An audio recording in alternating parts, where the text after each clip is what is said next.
citation de Baha'u'llah qui dit que lorsque vient une pensée de guerre, opposez-lui une plus forte pensée de paix. Une pensée de haine doit être détruite par une plus forte pensée d'amour.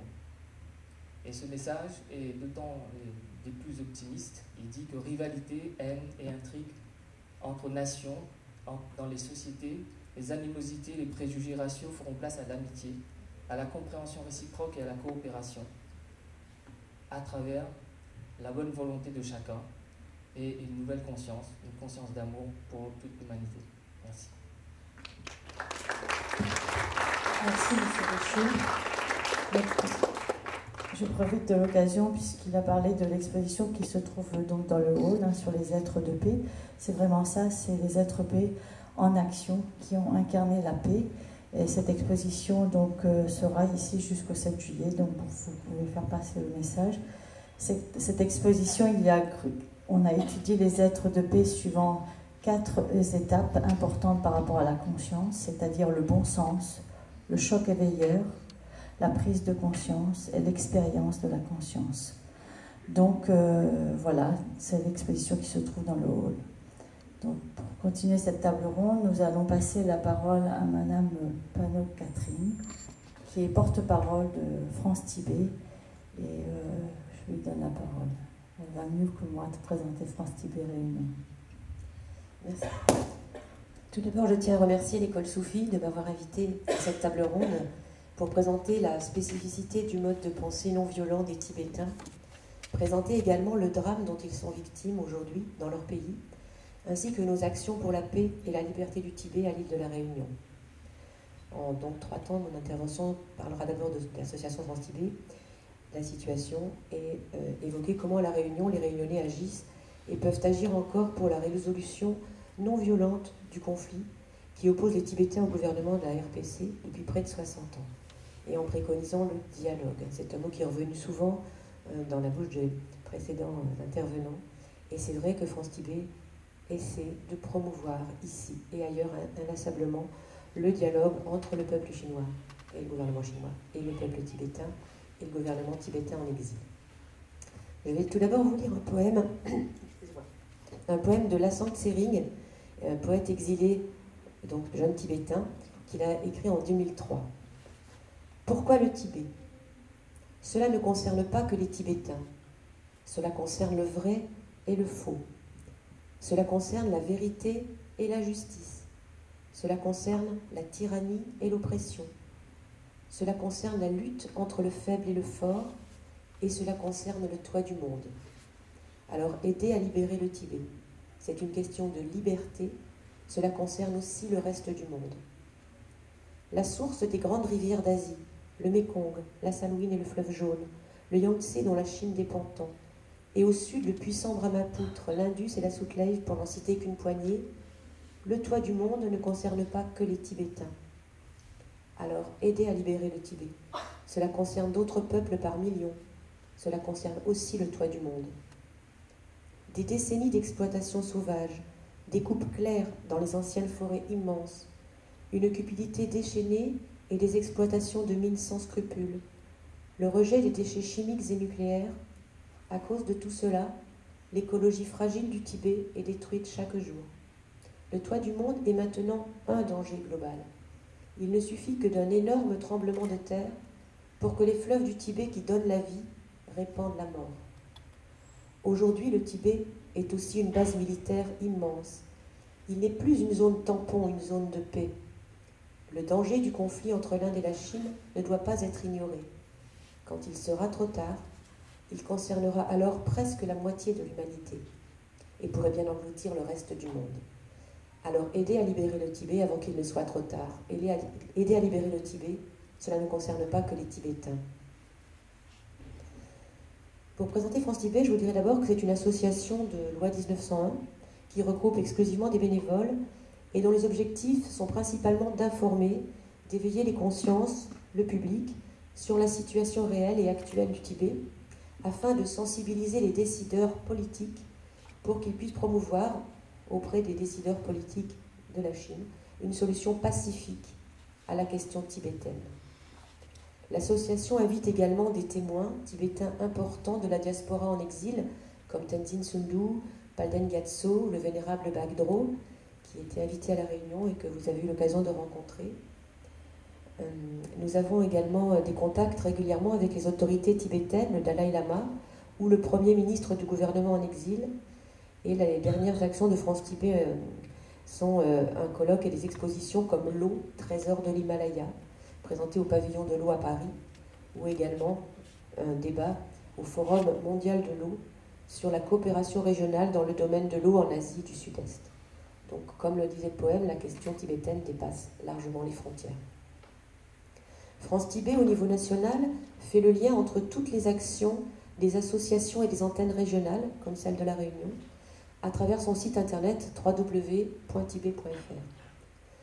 Dans son combat pacifique pour la défense des libertés au Tibet, elle mène des actions pour la prise de conscience collective au plus près du public, avec par exemple des campagnes de drapeaux au fronton des mairies.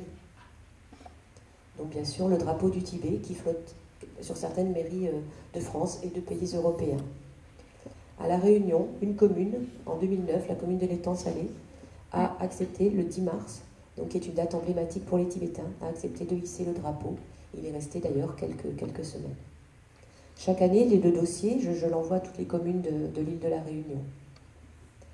En 2008, à Nantes, le maire Jean-Marc Ayrault, qui est l'actuel Premier ministre français, avait lui-même posé le drapeau au fronton de sa mairie et il avait reçu le Dalai Lama.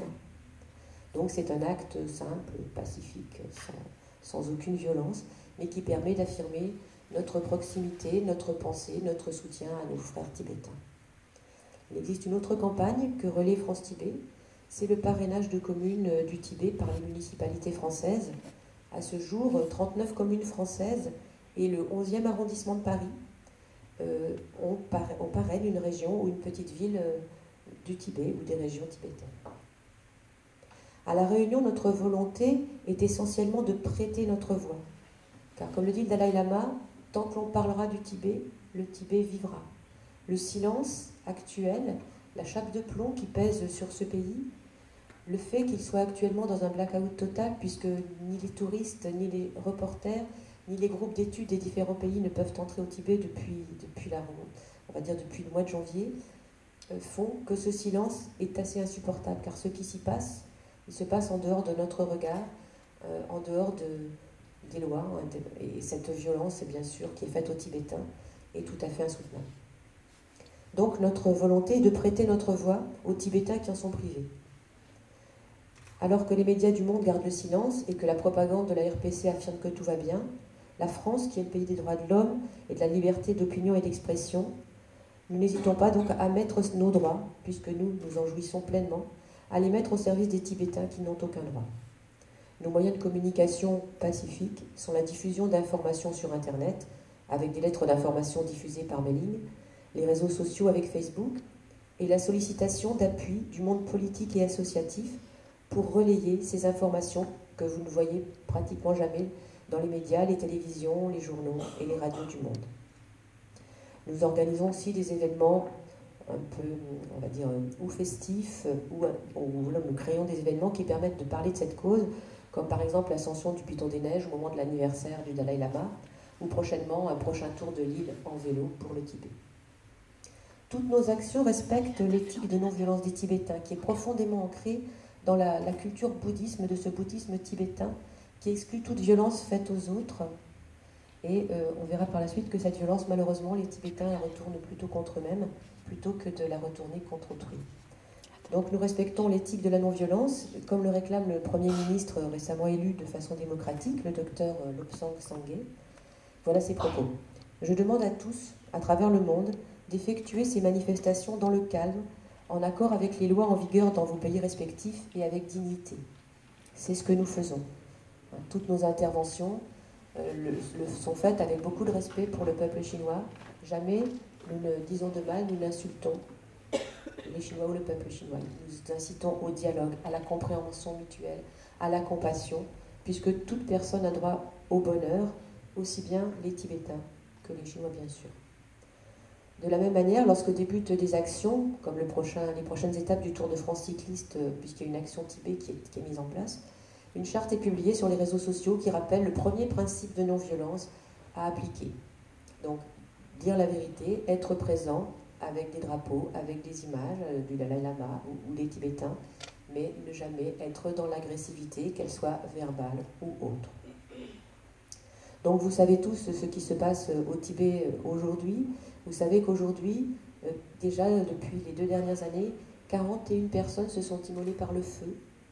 Donc 41 personnes, des nonnes, des moines, des jeunes, des plus âgés, des pères de famille, mères de famille, donc qui préfèrent, pour ne pas renier leurs convictions, pour rester donc, et dans la foi bouddhiste tibétaine et dans leur conviction d'appartenir au pays du Tibet, préfèrent se donner la mort puisque la situation leur paraît désespérée, insoluble. Et donc 41 personnes qui se sont transformées en torches vivantes, en flambeaux pour essayer d'éveiller nos consciences, pour essayer de nous dire ouvrez les yeux, regardez-nous, nous voulons tendre la main, nous voulons exister, nous voulons dialoguer, aidez-nous à dialoguer, aidez-nous à faire comprendre à nos frères chinois ce que nous voulons leur dire. Donc, je vais passer parler un petit peu plus vite. Comment résistent les Tibétains qui ne veulent pas renoncer donc à leur mode d'action non violent? Les Tibétains résistent dans le dialogue, dans la parole, en tentant d'alerter les autorités locales par des pétitions, par des manifestations pacifiques qui sont souvent réprimées dans le sang. Sur le site du Sénat, vous avez un groupe d'études au Sénat composé de sénateurs de différents bords politiques, de tous les bords politiques français, qui ont rédigé un rapport qui vient d'être mis en ligne. Donc vous pourrez voir un peu quelles sont leurs conclusions. Donc, comme le dit le professeur Sandang Rinpoche, le drame des Tibétains est un symptôme du drame humain qui saisit le monde d'aujourd'hui. La violence, la violation des droits de l'homme, la corruption, tout cela est fondamentalement dû à la perte des valeurs.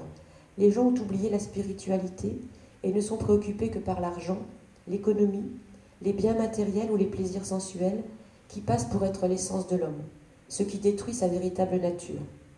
C'est un problème humain fondamental en face duquel le message de non-violence et de paix des Tibétains est unique et essentiel pour l'histoire du monde.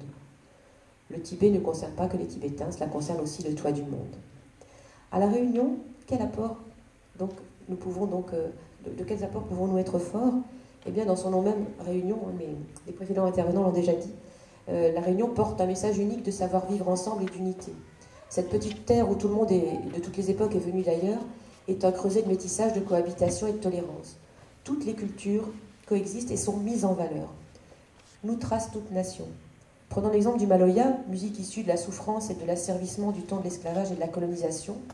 Cette expression des complaints des anciens esclaves malgaches et africains de la Réunion était une pratique à peine tolérée dans les plantations, de la même manière que la culture tibétaine n'est absolument pas tolérée dans la Chine qui occupe le Tibet aujourd'hui. Eh bien, le Maloya, qui a été réprimé jusqu'en 1976, puisque le simple fait de posséder même des instruments comme le kayambe et le rouleur était répréhensible, eh bien, grâce à tous ceux qui auraient résisté, qui ont perpétué cette tradition, eh bien, en 1976, un premier disque a permis de mettre au grand jour et à l'honneur des auteurs comme Firmin Viry, Daniel Waro et bien d'autres. Aujourd'hui, et depuis le 1er octobre 2009, le Maloya est classé au patrimoine culturel immatériel de l'UNESCO. Et nous espérons aussi qu'au Tibet, la culture tibétaine connaîtra un jour le même chemin. Autre exemple, la langue créole, longtemps méprisée, ignorée, reléguée, est aujourd'hui reconnue par le ministère de l'Éducation nationale dans son enseignement optionnel à l'école, à l'université et dans des colloques internationaux.